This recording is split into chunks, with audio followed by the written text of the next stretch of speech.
are in listen-only mode. Yeah, welcome everybody who is already there. We will start the webinar in about 5 minutes, so let's wait for some more people to join, and then at 2:15 sharp we will start.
Yes, hello everybody. I already saw a question about sound, so now everybody of you should be able to hear and to listen to us, and I'm happy to welcome all of you to our webinar on the European elections and how foundations can engage in the new scenario after the European elections. So welcome everybody. I will first, my name is Inga Waxman, and I will first give the floor to Julia, who will explain you some of the technicalities of this webinar so that everybody can ask questions and participate and listen to us in the best way possible. So Julia. Yes, hello, good afternoon everybody. Just a little remark before we start. As you know, on the right side of your screen, you should see a box, a little gray box with a microphone and a hand. Actually, if the microphone is green, you can speak to the audience and to the speakers. If it's gray, it means that you are muted. So you can raise your hand to ask questions, or you can also write a chat to make some comments or to ask questions. Just one thing: all the attendees will be muted during the webinar, so your little microphone will be gray, and then we will open for the questions and answer time during the question and answer time in each of the two sessions. So enjoy the webinar, and I give the floor to Inga. Thank you, Julia. So for the next 1.5 hours, we will have first a short introduction from my side to set the context and the objectives of this webinar. And then we will have two speakers with two sessions, which I would like to welcome also now. The first speaker will be Doro Francesco from VoteWatch Europe, which I will introduce to you later. And the second speaker will be Isabel Schwarz from the European Cultural Foundation. Welcome to both of you, and thanks for being here. After each of these sessions, you will have time for questions and answers, and for a debate also, because you would like to have this webinar as interactive as possible. So please seize the occasion and raise your hands or type questions in the chat whenever you want to react or to comment or to ask questions. So after this, at the end of the webinar, we will have a short wrap-up, and at the very beginning and also at the end, we will have some polls. First of all, let me set a bit the context of this webinar on EP elections. It is the first time that elections took place under the Treaty of Lisbon, and linked to this, for example, we have the top candidates being presented by some of the biggest political parties in the European Union, and we just this week had some news on the follow-up of this, Jean-Claude Juncker being nominated also by the head of states and government to be candidate for the next presidency of the European Commission.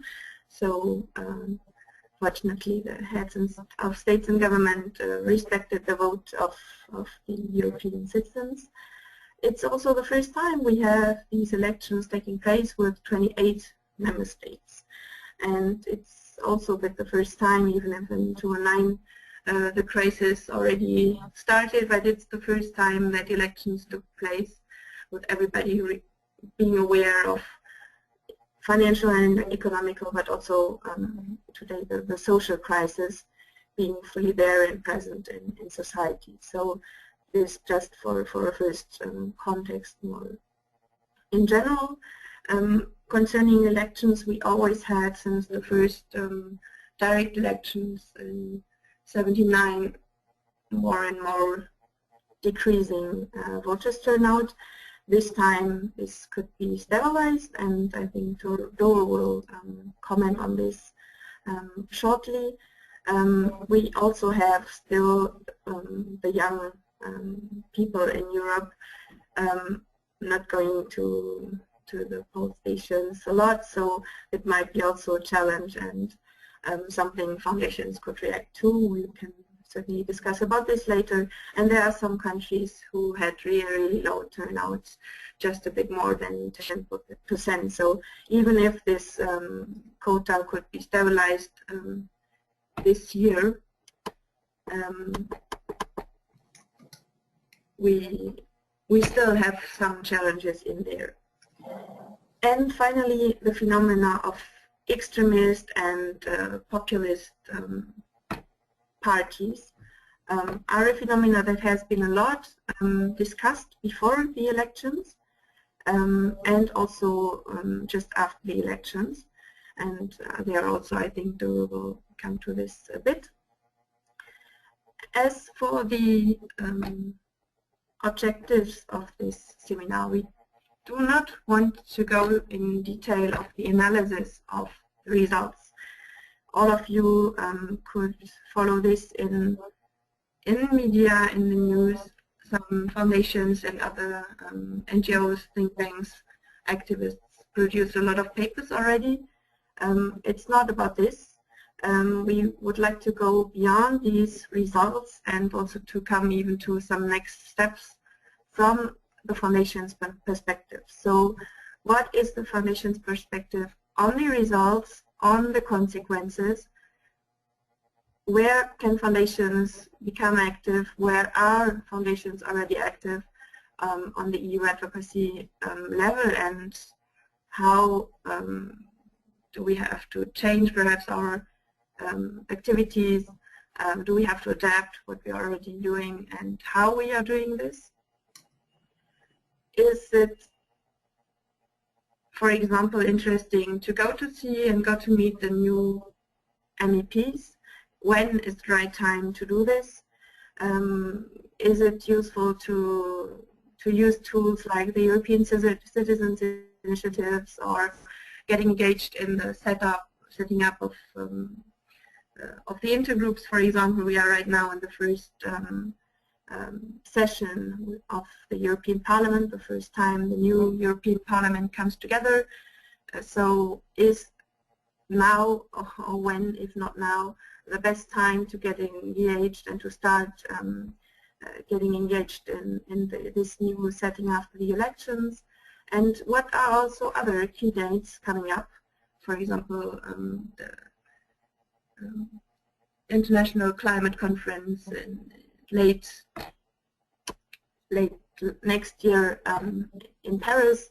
What are other dates, international dates coming up? So, as I said, we'll try to have as much time as possible for the debate. And before giving the floor to Doro, we will launch the first polls. And I would also like to check if you can now hear me better. So if perhaps, Julia, you could confirm if everybody's hearing me well now? Yeah, could you just we have, yes, now it's the participant say that now it's better, so it's okay, Inga. So thank you. So as I just said, we would like to start the first poll, which is about the question if you think that the elections will bring major changes in the European scenario, or if it's just business as usual. So you have the choice. You can take one of these boxes. There are three choices. Do you think that yes, the elections will bring change? So the results of the elections will bring change, or no? Do you think that it will just continue as it was in the past, or you just don't know? So please go ahead and vote. We will give you 5 more seconds. There are still some people voting. Great, so I will close the poll and publish the results, which are quite half of you saying that it will bring changes, half of you saying that it will continue. It would be interesting later to see why this is the case, and perhaps if those of you, for example, who are already active think it will be business as usual, or if it's those that are not engaged and are even not motivated to get more active in the EU policy field. So thanks a lot. We will come to the second poll now, which is about the question if your organization has experience in engaging with EU decision makers. So yes or no, do you have experiences already, or are you planning now with the results or in general to get engaged on the EU decision making level? Please vote. I leave you 3 more seconds. This is an easy question. So here we go for the results, please, which is an interesting result and encouraging that nearly all of you already have experiences and are already engaged in dialogue with EU decision makers. So I hope that the discussion with Isabel Schwarz later will be interesting to see how you are getting engaged. Thanks a lot. And finally, a last poll before giving the floor to our first speaker. A question about your engagement with other foundations. Do you already cooperate with other foundations on these topics or not? Please go ahead and tick your box. Yes, you already cooperate. No, you don't have contacts. So even if you're just in contact and not cooperating closely, for example, I think it would be interesting to see who is already in contact with other foundations. And I'll give you 5 more seconds. Please go ahead and tick. So maybe everybody has voted, and then we'll close then the poll and ask for the results. Good. So some of you, most of you, but it's quite balanced results. Some of you already have contacts with other foundations and others do not.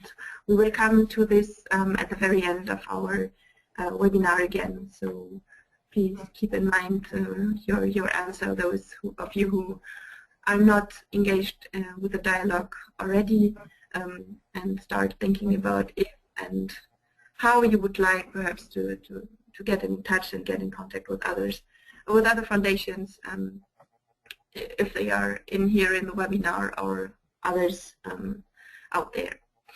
So thanks again for this first participation from your side. That will also give our speakers the possibility to adapt and to answer better your questions if they know who is in the webinar. I would now like to give the floor to Dogo Fontesco from VoteWatch Europe. VoteWatch is an independent organization who promotes better debates and greater transparency in EU decision making, and they do that by with the website and a lot of work in terms of access and analysis of the votes of the European Parliament, members of the European Parliament, but also of the ministers in the Council of Ministers. So they are doing a lot of analysis and work on in transparency, and we're very active also in the campaign, in the European election campaign, with a lot of smart tools and smart and nice tools which enable citizens to make their choice better and with a lot of information available. So thanks again, Doro, for being with us. And I give you the floor, and Julia will help you. The slides, the floor is yours. Welcome. Thank you very much for the invitation and for the introduction. It's a pleasure to have the opportunity to address you. As Inga said, we at VoteWatch are specialized in monitoring the activity in the European Parliament and the Council of Ministers. We record and we publish on our website all the decisions that take place in the European Parliament, but most importantly, how the members of the European Parliament, each of them, vote on key decisions that are pushed through the Parliament, and the same goes for the Council of Ministers. In the run-up to the European elections, we have also developed another project which was called the Poll Watch, in which we have tracked the opinion polls in the member states, and we have aimed at predicting what the results of these elections would be. So we have looked at the same time at how the members of the European Parliament have voted, but also how the citizens have voted for the new members of the European Parliament. On the basis of this experience that we have had over the past 5 years of doing this kind of work, I'm going to give you an overview of what we see as having happened in the European elections, but also on how we think that this will influence the balance of power in the new European Parliament, and how this new balance of power will impact on the EU policy in the next 5 years. So I will start with some remarks regarding the turnout, which was just above 43%, which is at the same time a bad news and a good news. The bad news is that this is not a very high turnout. One would have expected and would have wished for more to support the credibility and the legitimacy of the European institutions, and particularly the Parliament, as the Parliament has got more and more power over the years. However, it's the nice part of this turnout is that it is for the first time when it hasn't dropped compared to the elections 5 years before. So this trend of declining turnout in European elections has stopped. Of course, the turnout has varied very much from country to country, with very low levels in countries such as Slovakia, Czech Republic, Poland, or Slovenia. Some very worrying developments there. This shows that in some countries the campaigns for communication of the importance of the European elections and the role of the European Parliament have worked better than in other countries, and the exercise with the leading candidates, the so-called Spitzenkandidaten, may have worked to some extent, particularly in the countries who have put forward a candidate for the presidency of the European Commission, but in other countries who didn't feel like having a stake in these leading candidates, this hasn't worked that much. In terms of the results now of the elections, the new balance of power shows that the numbers in the next European Parliament haven't changed that much between the center left and the center right, as some may have expected before the elections. The shift from the center right to the center left is minimum is about 1.5%, but the big change is the losses suffered by the center right to the far right, so to the parties who are usually being placed by experts at the right of the political spectrum in the European Parliament, and who are usually against the strengthening of the EU institutions. Another important result of these elections is that the next European Parliament will not have one dominant political group, as it was the case before, with the European People's Party having been by far the largest group in the European Parliament. Now this is not going to be the case. The EPP remains the biggest group in the Parliament, but only by a margin of 30 seats, which makes the coalition dynamics in the Parliament harder to predict, as we shall see, as we all probably know, in the European Parliament, the majorities are unstable. It's not the kind of situation that we have at national level where you have a governing coalition and with the parties in the governing coalition voting together for the measures of the government and those remaining ones being in opposition. In the European Parliament, the coalitions are made up issue by issue, and these can change from one vote to another, which adds to the unpredictability factor. What's also important is that in spite of some fears and some predictions, there has been, at least so far, no new far-right group in the European Parliament. There have been some predictions that particularly the alliance between the Marine Le Pen Front National party and the Dutch Wilders Party of Freedom, or the PVV party, will be able to form a new political group in the parliament, which would have given them more resources, more access to resources in terms of financial resources, human resources, speaking time, and other prestigious factors, such as even the leadership of some parliamentary committees or delegations. This hasn't happened. The two weren't able to come up with the required number of nationalities to have in their group, which is 7. So far, no far-right political group. They will still act as independent, or the so-called non-affiliated, so they will still be there in numbers, but they will have less access to parliamentary resources and therefore less influence over EU legislation. What are the main shifts inside the EP groups? I will first refer to the main center-right group, the EPP, with most of the national party delegations having suffered losses in these elections, but some suffering greater losses than the others. For example, the German delegation has shrunk from 42 to 34 members of the European Parliament. However, it remains the most influent in the center-right European People's Party group, so it's the biggest delegation there, and has actually increased proportionally compared to their colleagues. As the Italian delegation and the French delegation, for example, they have suffered bigger losses than the Germans. Therefore, as a result, the Germans will remain more influent.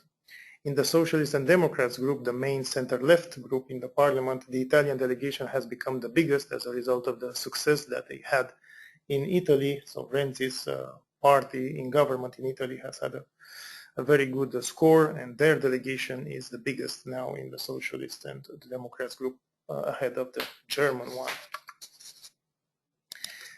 one. What's important to say is that the delegations from the big member states have become more fragmented. Delegations from Germany, France, the UK, Italy, of Spain. These delegations from the center parties or the mainstream parties have become smaller because they have lost seats to the parties at the far left and the far right, so usually the Eurosceptics. That means that the big countries overall will have less influence in the next European Parliament than they used to have until now.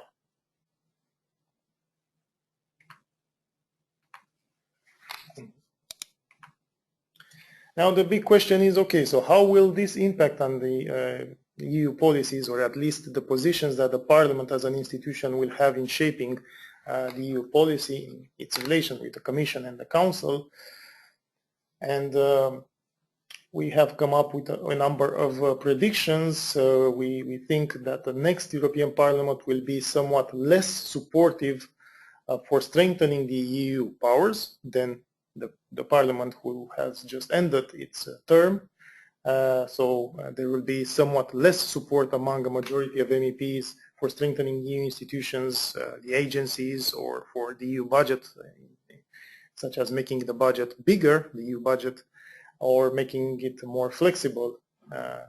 Again, this is a comparison between the new Parliament and the old Parliament, but nevertheless a pro-European majority will still be there in the European Parliament, what we call a super grand majority made up of the center-right EPP group, the center-left Socialists and Democrats group, and the Liberal and Democrats group. So these forces, when they can agree, they will still be able to push through legislation that will strengthen the EU as a whole. But these three big political forces cannot agree on everything, and where they disagree, then the parties at the sides, at the extremes, may be able to make the difference. So if we take the main policy areas one by one, we believe that, for example, on economy and monetary affair issues, we will see a development towards less budget consolidation being asked by the European Parliament, as we have seen until now that the Parliament and the Commission have asked for more budget discipline over the past few years to cope with the problems produced by the financial crisis. However, we believe that the next Parliament will be more flexible on that, and will have a different balance between the demands for budget discipline and the demands for investing in growth. Probably the European Commission, through its economic semester for macroeconomic coordination, will be more flexible in allowing the member states to spend more for their programs for recovery. Also, we will probably see more and stronger regulation of some sectors, particularly the financial sector, where the main center-right group and the socialist group have agreed already at the end of the previous term. On the internal market issues, we will see a new parliament which will be less supportive of strengthening the internal market, particularly in the service sector, where there are a number of concerns. On the one hand of the nationalists, the populists, and on the other hand of the left, which is concerned about supporting strengthening of the internal market too fast, which would possibly damage some of the social and employment standards.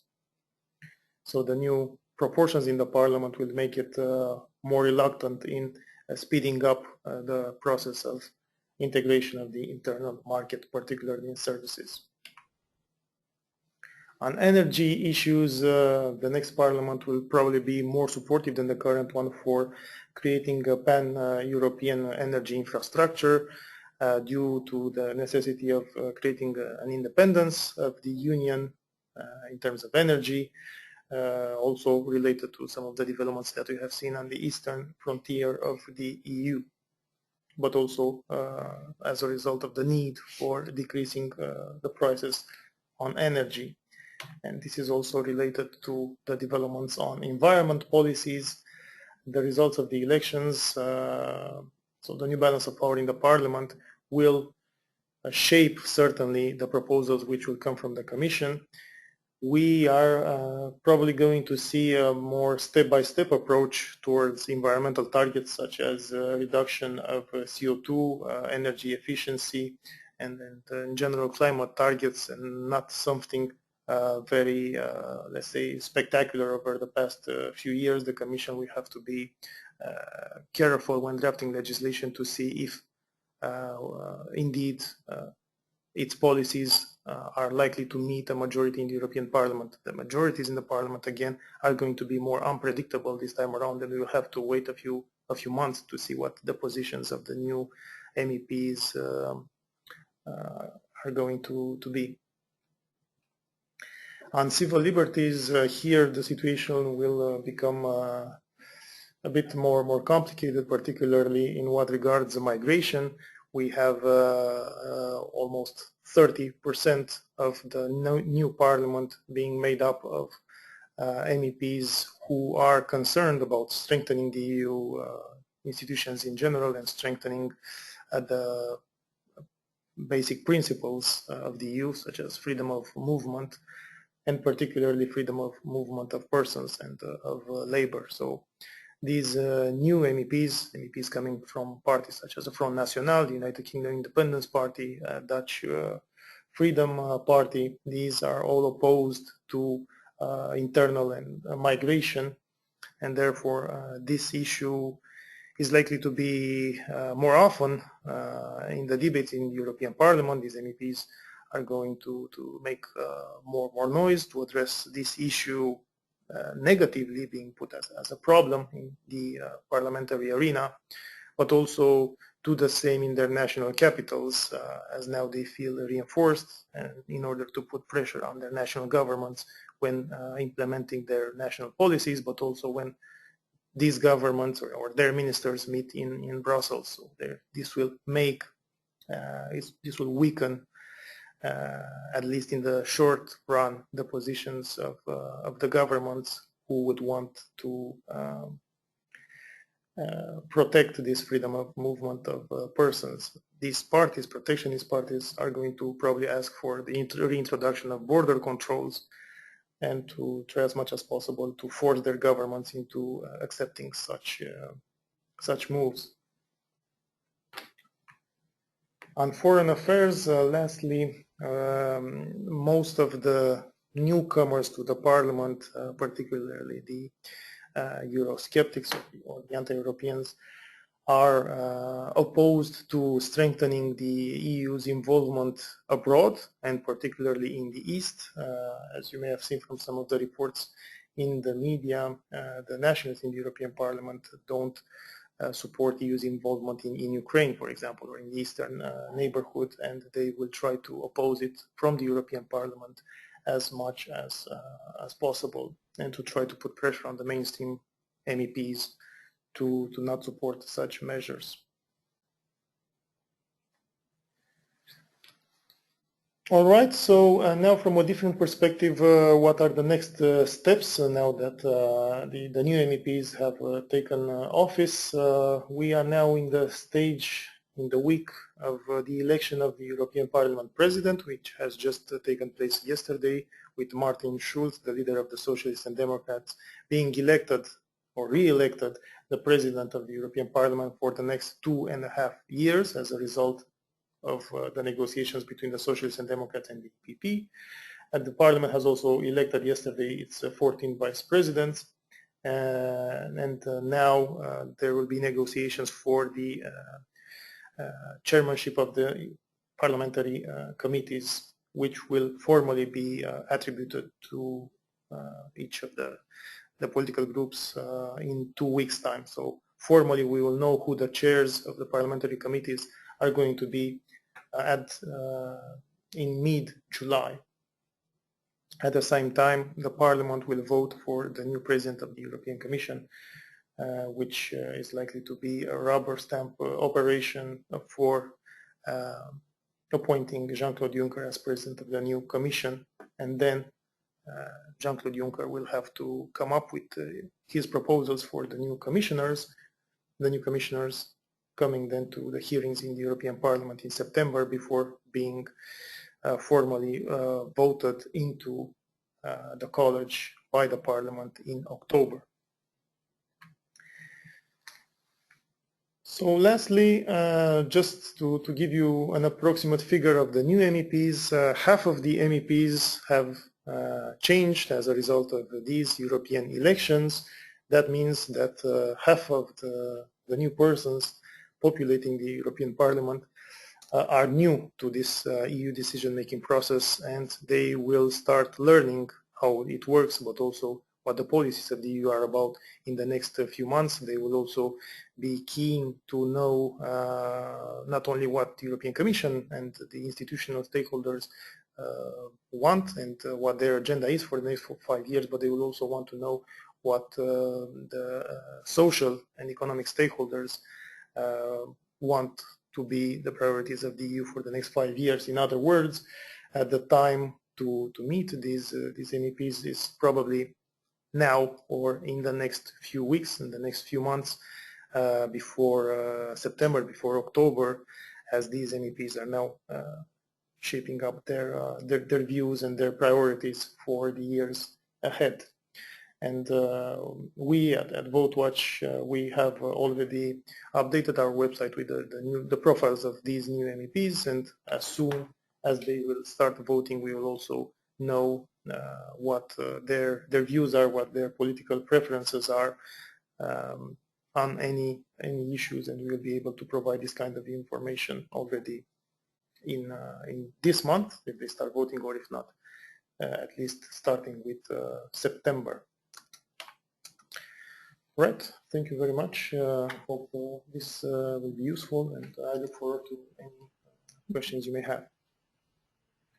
Yes, thank you very much, Doro, for this comprehensive overview of the results and your first analysis, your first trends, also what topics are still important and are important for foundations engagement. And for your last point, saying that the time to get engaged is now with the quite high renewal rate also of the MEPs. Yeah, it's certainly already a good hint to foundations. For the moment, there's no question. Does somebody want to ask a question, or does somebody have a comment on what those said? There is Julia who wants to ask a question. Then Julia, please. Yes, I have a question. Indeed, you said that the time to meet MEPs and it's now. I mean, because they're now shaping their agendas and their positions. I was just wondering. I mean, it's true that they're already negotiating, but I was wondering, what about the Commission, for example? Do you think that it's better to?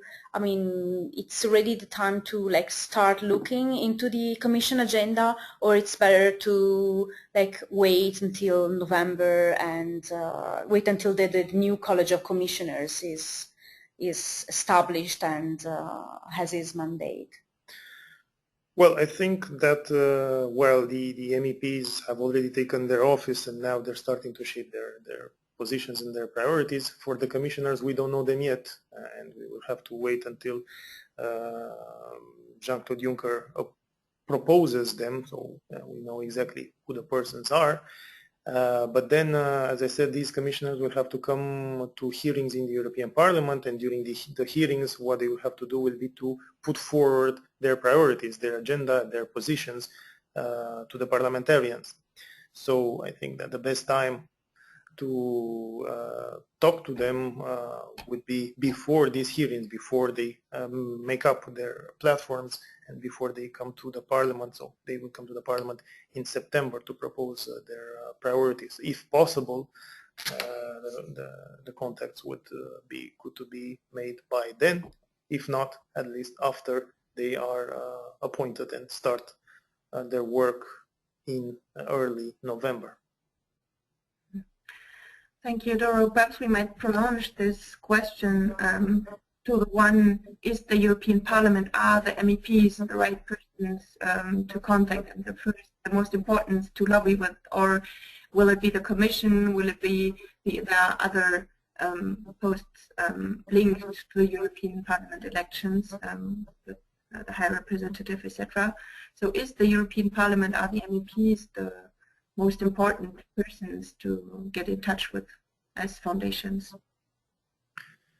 Well, certainly the MEPs are important. It very much depends also on the stage of a dossier. If we're talking about a dossier which is still in its early stages at the European Commission, or we're talking about a dossier who hasn't even been addressed yet, then the commissioners or the services of the European Commission are the best to be approached.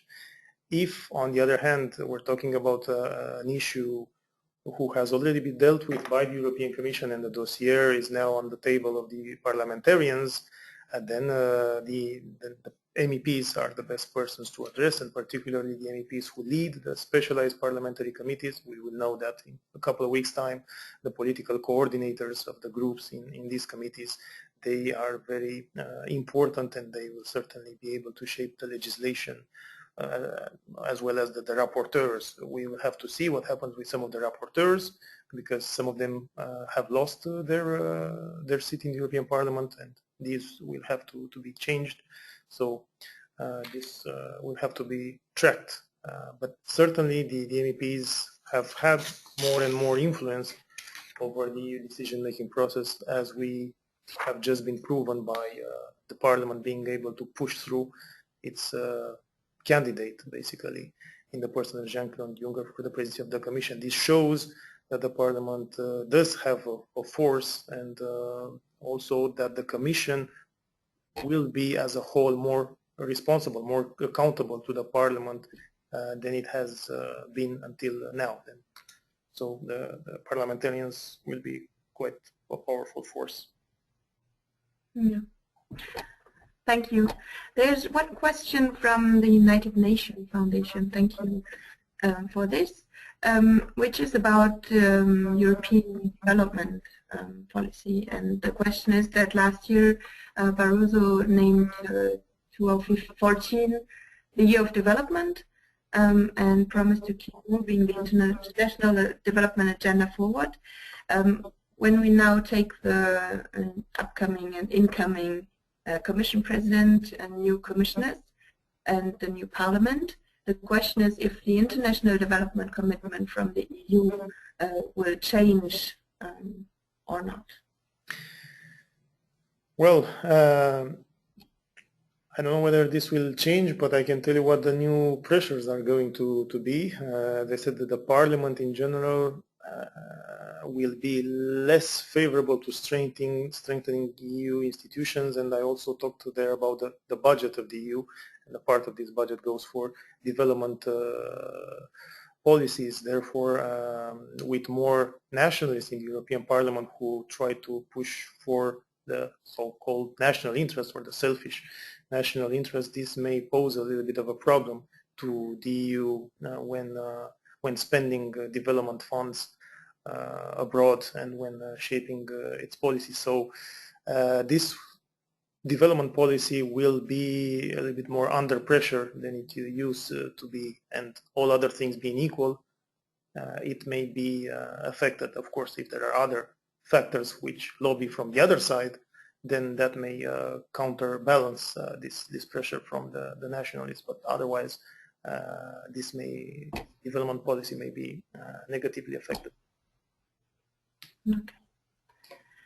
Thank you, Doro.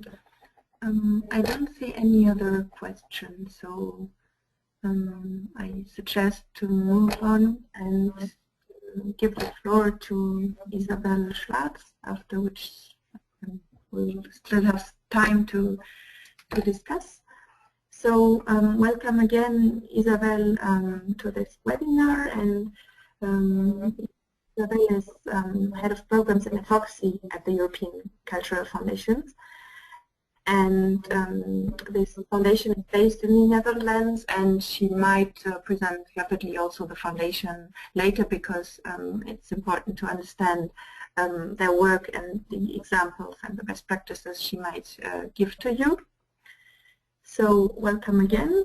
Isabel, before working with the European Cultural Foundation, worked for the European Network of Cultural Management and Cultural Policy Education, and held various posts and responsibilities in the field of culture and development, and serves also on several boards and juries in these fields. So yeah, welcome again, Isabel, and the floor is yours for a presentation about the experiences of the European Cultural Foundation on advocacy work, your plans also for this year, and how your plans might have changed after the elections results, and all this to let us know more how we can concretely get engaged in advocacy work on the European level. Thank you. Good afternoon, everybody, and thanks for having me here. It's been very useful to have Doro sort of reminding us of the general new European political map, and also giving us a little bit of insight on the challenges ahead and the kind of possible or probable policy developments. I thought, thank you very much, Doro. That was really helpful. My approach will be much more practical. I would say I don't really want to make a presentation of half an hour, but maybe just review how we as a foundation have engaged in policy work, and that from the local level to the European level, and what the European Parliament elections now mean for us and our work with other foundations. So the foundation, the European Cultural Foundation in Amsterdam, is both operational foundation, so it has its own programs and it has a grants program, but it's also a foundation that is very actively engaged in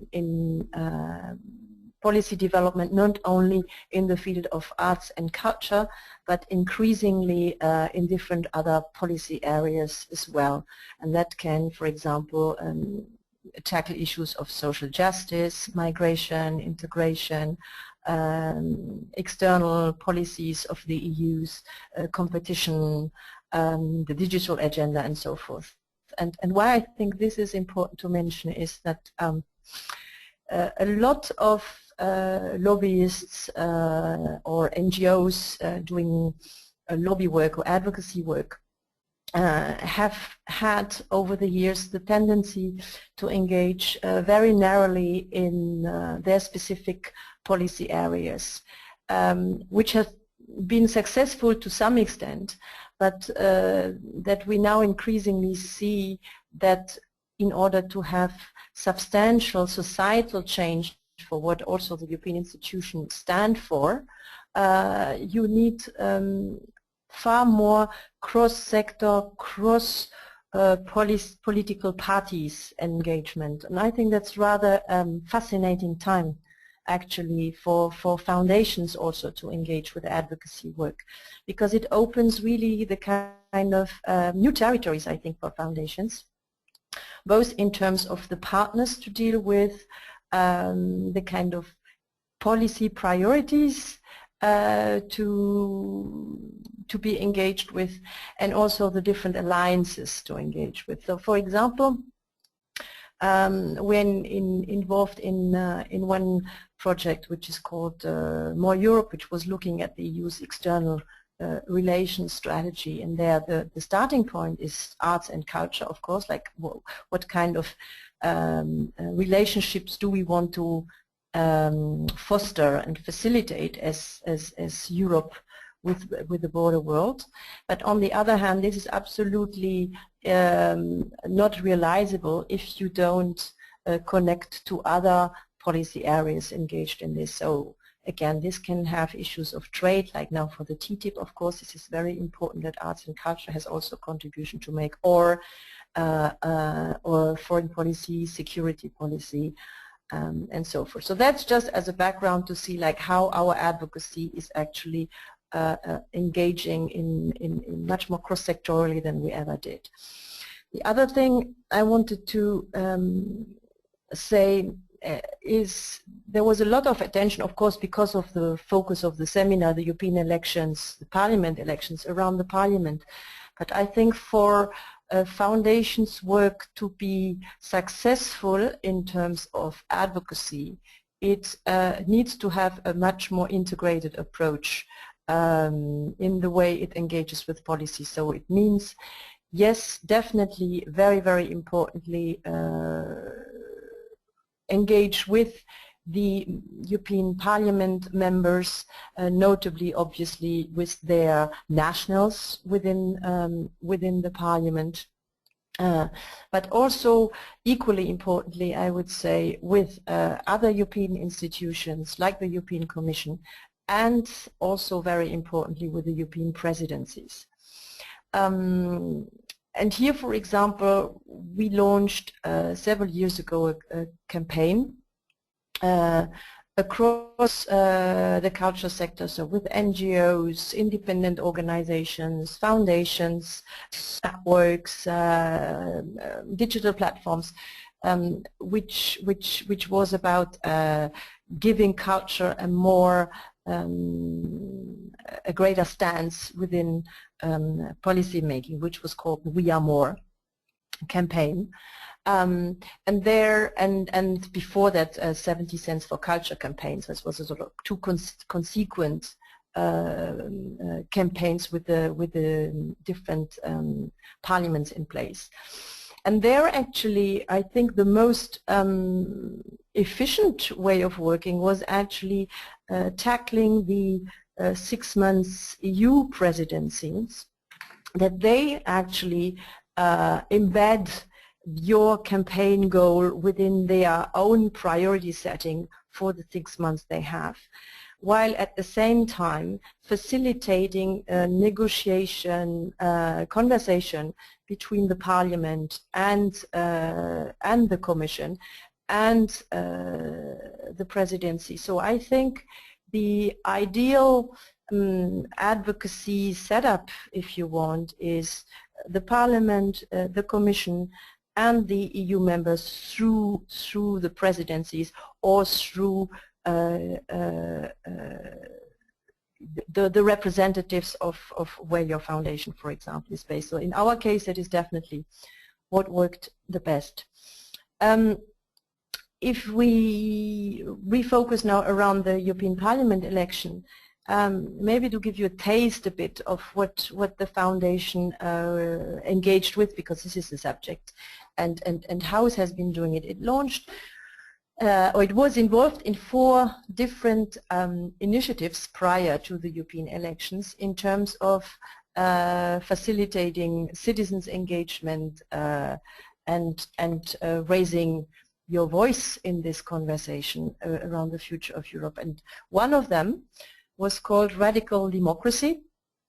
And this Radical Democracy project we did with the Open Society Foundation in Barcelona, which was a video competition across Europe, where creative minds, young thinkers, artists, cultural entrepreneurs, cultural operators, who have a testimony to make and who want to share their ideas of what they expect from Europe, what they also want to contribute to Europe, translate this in video, and cluster then these different video content around certain European issues. So what we saw looking at these video contributions, for example, that some were really, Europe was really looked at from a national perspective, so a lot of national priorities or national concerns were sort of transcribed in these videos, while other contributions really were able to have that transnational thematic in the video. And of course, what we would like to do with this kind of initiative is, first of all, that people confront themselves with the notion of Europe, that it's not some kind of abstract construct somewhere in Brussels, but that they actually realize that Europe, it's about them at home every day, and how they are part of building that project together and how they can engage with. So that one of the means of doing this was through this Radical Democracy project. Another one, which we launched digitally as well on different digital platforms, was called Drawing Citizenship. And there again, also prior to the European elections, inviting drawings and cartoons from all over Europe to comment on the state of Europe. And what was quite obvious from there was that quite a lot of these drawings and these cartoons were looking at Europe as a fortress Europe, of course, as we hear a lot in the newspapers, a closed shop, non-transparent, pretending to be a superpower, but actually losing its stance on the global stage. So a lot of anxiety, I would say, also around Europe and the institutions that stand for that. Then another project and initiative that we launched in cooperation with different activist organizations in Europe is a manifesto. So we drafted a manifesto which is called Europe Through Culture, and we got it translated in different European languages. And there the idea was to highlight 3 of key themes that we feel are very relevant for the future state of development for Europe and how culture stages in that proposed development model. And that's talent development, So investing in the young generation, in the creative generation, and support this transnational cooperation, mobility, exchange of a younger generations of European. Then also very much second priority, supporting the competitivity within the arts and culture sector, so emphasis on the creative industries and how from local government to European institution you can inject resources that support that creativity in order to strengthen the European project also in the world. And thirdly, and certainly not lastly, was the one how to reimagine the European project, that it can be built much more bottom up than top down, as is very much felt. I don't say it is done like this, it's very much felt by the citizens of Europe. So how to reinvigorate the notion and the practice of democracy. And what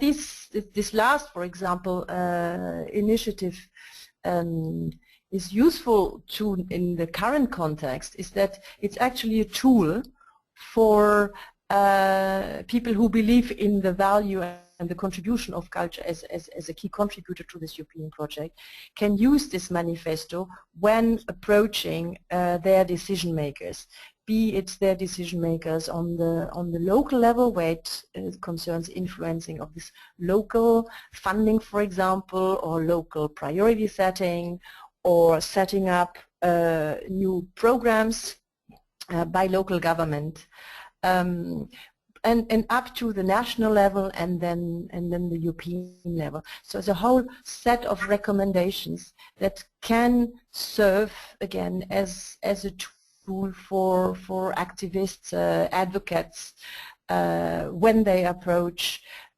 either their local government or their, for example, in this case now the members of the European Parliament. The last initiative also, which I think is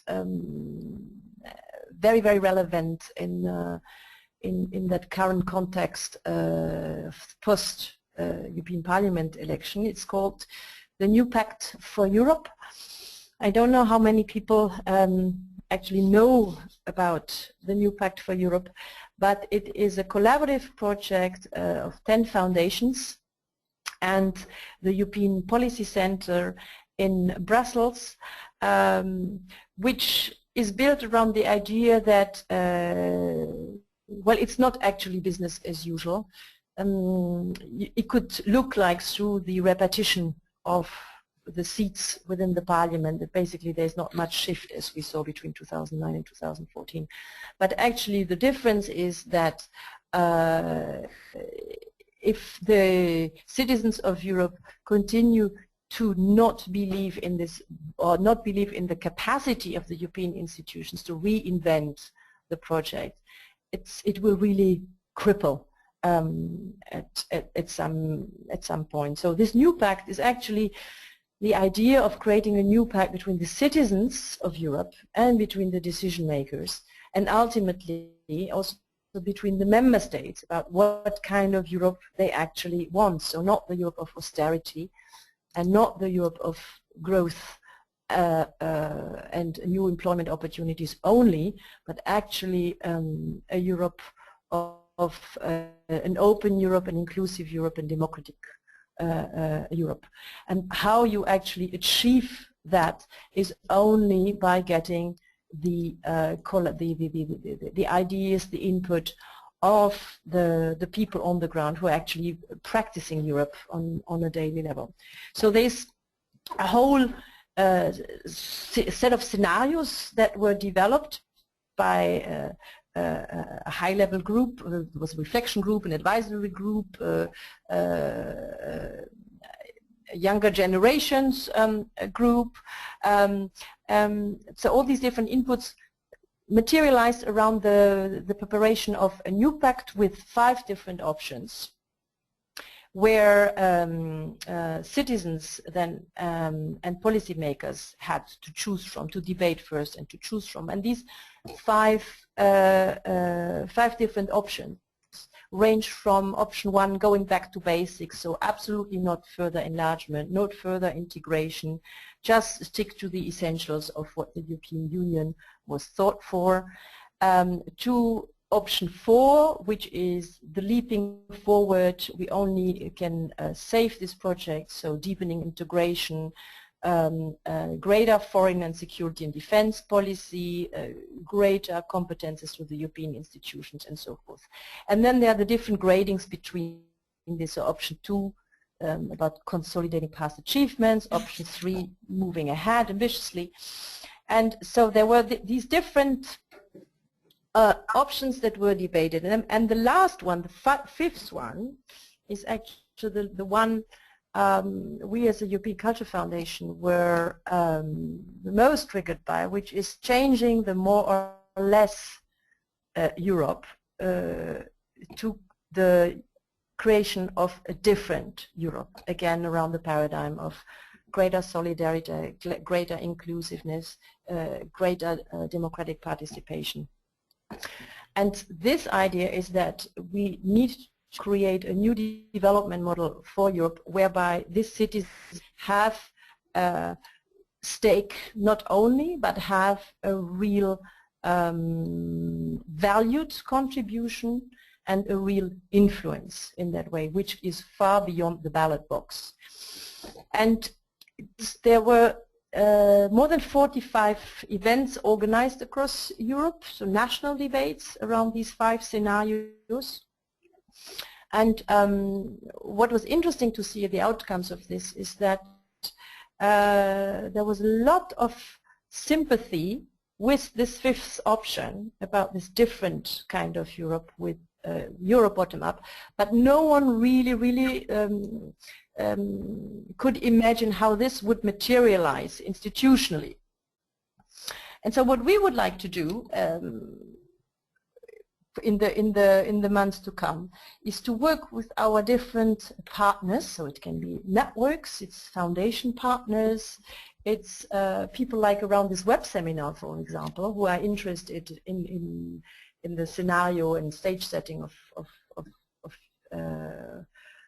for Europe, is to see, is there how to formulate real concrete content proposals to the European institutions around this option 5 of more democratic, inclusive and open Europe that is built on a bottom-up approach rather than a single top-down approach.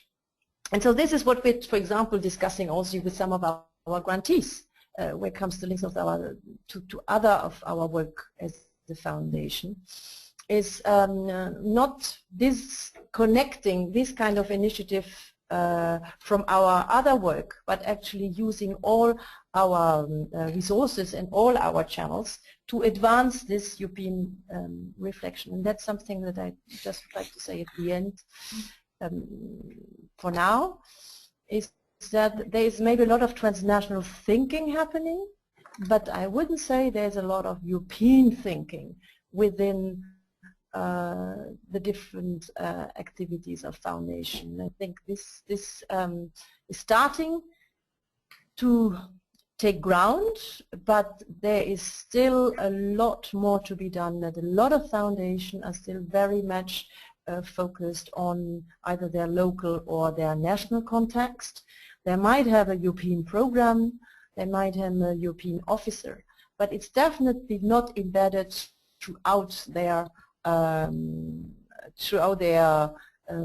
mission, for example, as a foundation, or throughout their programming and so forth. And I think if for the European project really to be fueled by the work of the foundation, I think there needs to be this thinking and acting from the foundation world much more forcefully than it's currently the case.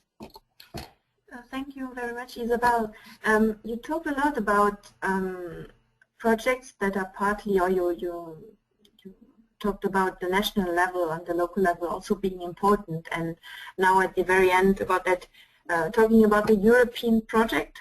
The European Parliament would be the most evident actor to address if you want to act and to lobby on for a European conscience and for a European project. Could you perhaps tell us a bit more if you are active in that field with the European institutions directly? You partly talked about this for the Reimagine Europe project and the recommendations you have within that project, but could you perhaps focus a bit or tell us more about your interactions and how you interact with the European institutions? Well, now, for example, very concretely, before the adoption, of course, of the budget of the Commission, which lies then within the Parliament, we have been together with other partners lobbying quite substantially the European Parliament around the budget. For, in our case, it was for arts and culture and the mainstreaming of arts and culture in different other policy areas. So it was related both on content and on budget. And that we have done, well, in the last in the last 12 years, for example, that if it's about, again, setting priorities within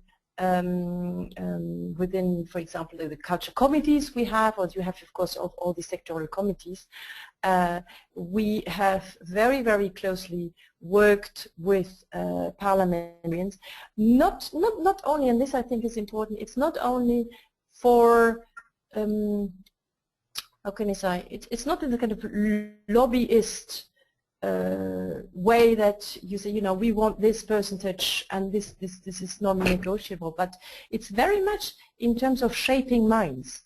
And I think what Doro mentioned earlier, now is the time to engage.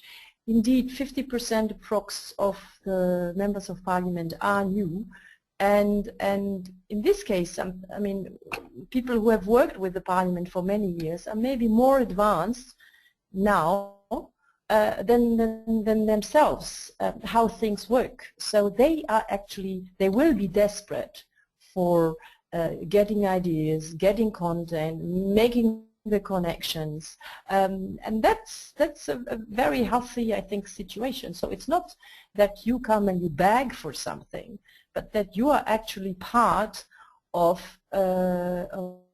devising priorities and devising budget lines, or in some cases, for example, can be concretely when there is pilot projects in certain areas, for example, that will be voted, like what kind of priorities such pilot projects could have. Their foundations and other stakeholders really have their say, and I think parliamentarians do listen. It is, but it takes time. It takes a lot of time. It takes a lot of continuity.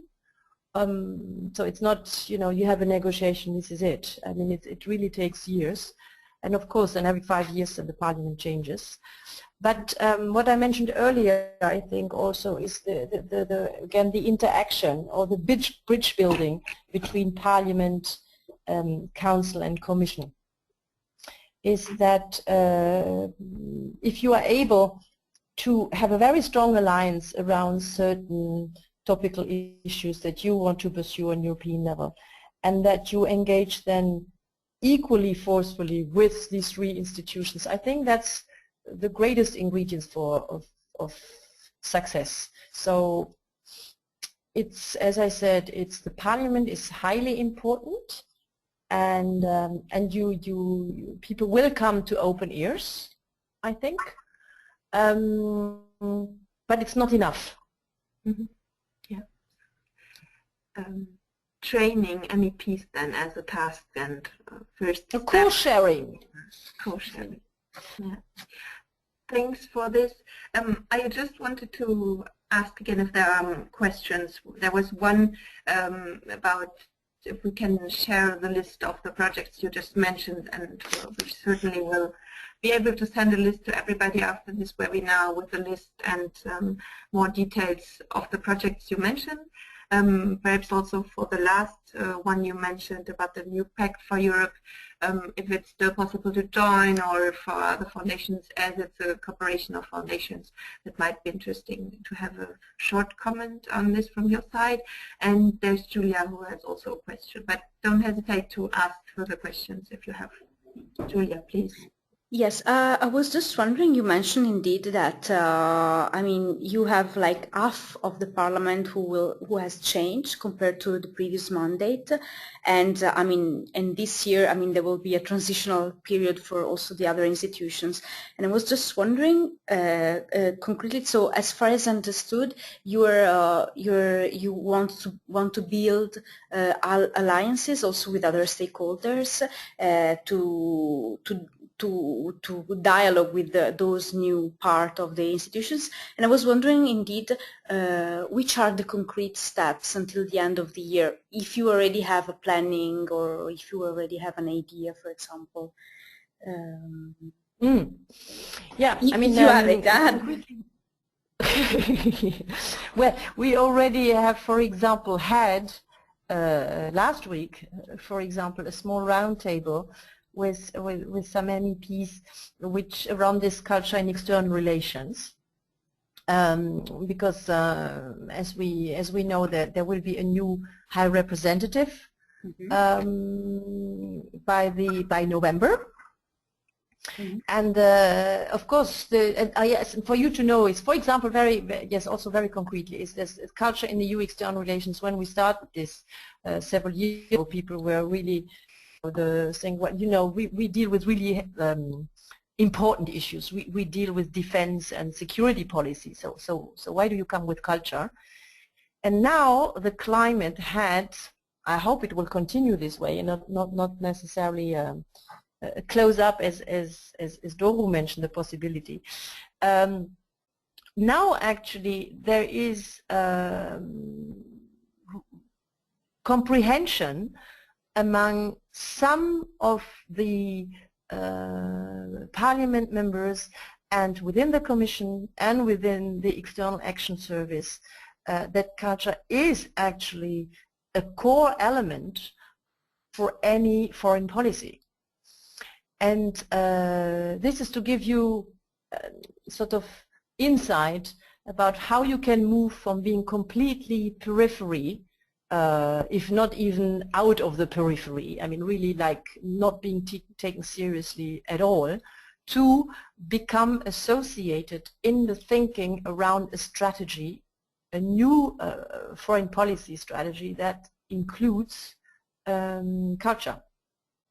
And so to keep that momentum, that's what I think, the sharing, the co-thinking, the co-development with politicians and foundations. We organized this in Brussels. Other partners organized this kind of very open conversation with MEP and Commission people about how we're going to take the next steps for such a strategy to be actually adopted, because now we have a draft, but of course it needs to be further carried on, and also by the new parliament. So that's one thing. The other thing is related to the new pact, for example, is that once the European leadership will be in place, so also once the new commissioners will be in place, we will present the new pact to this new European leadership. Until then, we, the partners, the 10 foundations and the European Policy Center, will discuss the results of this months of work, of the debates around Europe and the drafting process, the main outcomes of all this nationally. So if you want, anything that will be done in Brussels will be echoed in the national context as well. And I think that's really important. So it's not just being discussed in sort of powerhouse Brussels, but actually really in all countries of Europe. And then, so it will be, as I said, then presented to the new Commission. But then the other work starts. Then actually you have to make sure that these recommendations or these proposals will actually be followed up. So it's not the process that then ends at that moment, and that you just have a report, you know, that ends in a drawer or somewhere. But actually, I very much hope that Foundation will continue to commit, and that means also funding, obviously, that the work, the content work that has been produced is taken up in some policy areas or some reimagining of the institutional setup of the European institutions. So it's a step-by-step. If you want, we have the milestone that we will have the new pact. In October it will be presented, October, November, and then actually, and until then, all these presentation of the new pact in the national context. And then after the autumn, then we will have to see how we can get the funding together that actually some work is being done on the implementation. Okay, Great. thanks. Yeah, great. Thank you, Isabel. Before closing the webinar, because we are at the time to close it, I would like to launch the last poll, because it's about cooperation between foundations.